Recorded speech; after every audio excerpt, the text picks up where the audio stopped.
Bir cəbə keşin sənəm, dözmüşəm hər arzuma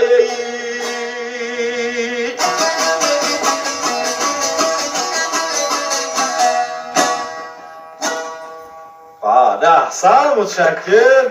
Sağ olasan. Həqiqətən bu gecə bir də iftixarlarımızdan budur ki, hələ 3 əziz hünərməndimiz var, mütşəkkir.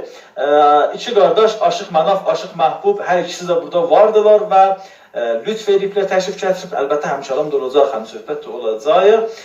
Muntahə də icazə verirsəz, zimnin ki, bu şirin qarı da görürsünüz. Bu əcəb gözəl təsvirdir. Mən burada bu müştəri gözlə